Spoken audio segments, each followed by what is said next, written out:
Later this year, the Johannesburg Zoo's most famous resident, Max the gorilla, will make his return as a meticulously crafted bronze sculpture. But the man behind Max's recreation is no ordinary artist. In fact, some say he's a miracle worker.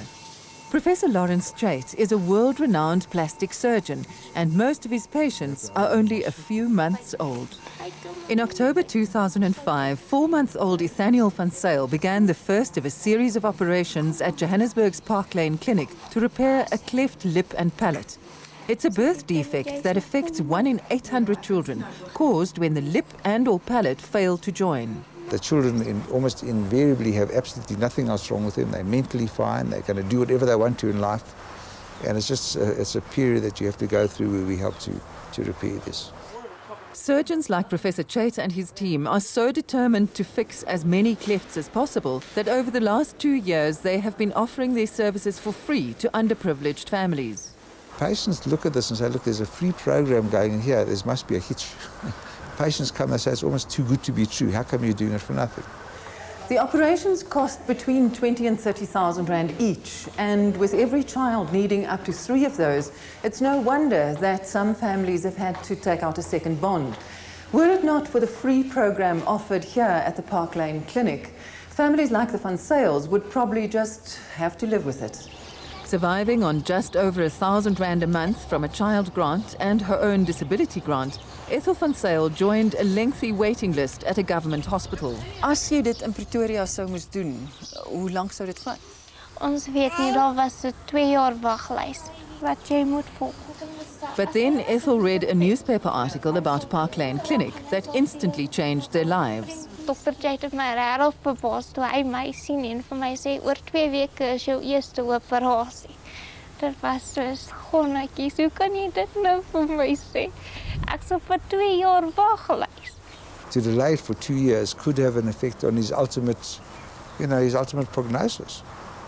If you need the operation now and you wait 2 years, it could have an effect on his speech for the rest of his life. The initial operation repairs the gap in the lip and, although for cosmetic purposes, is the most obvious transformation. From a functioning point of view, it's important to have that done, and also from a cosmetic point of view. What about the psychological impact? Psychological impact is huge. When we started this program, we were getting patients from communities where they never knew that this could be repaired. And some of the children were dragged out of hiding. The parents would hide them away. We know that in certain societies, in certain groups, they actually kill the child. Ek weet hoe kyk ander mense na jou. Dit is of hulle vir jou sê, man, jy's nie dieselfde nie. Hy wil nie hê hy moet dieselfde lewe deurgaan nie. In January last year, Ethaniel underwent the second and most critical operation. Professor Cleft says the soft palate, or roof of the mouth, must be repaired at about 9 months before the child learns to speak. The palate's used for certain sounds, which are plosive sounds, where one has to block off the nose from the mouth. So you say certain words like pa and ka. These are plosive sounds, and if they haven't got an intact palate, the sound comes through the nose like pa and ka.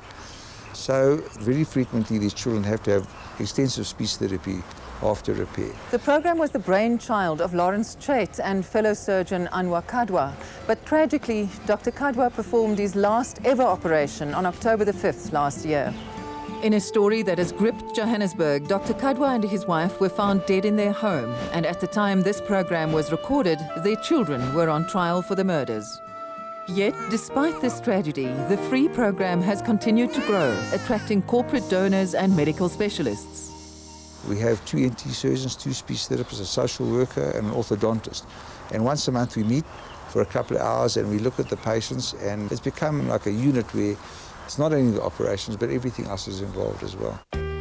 Since 2004, more than 100 children have been given a chance to look like everybody else, not to be stared at, not to be shunned.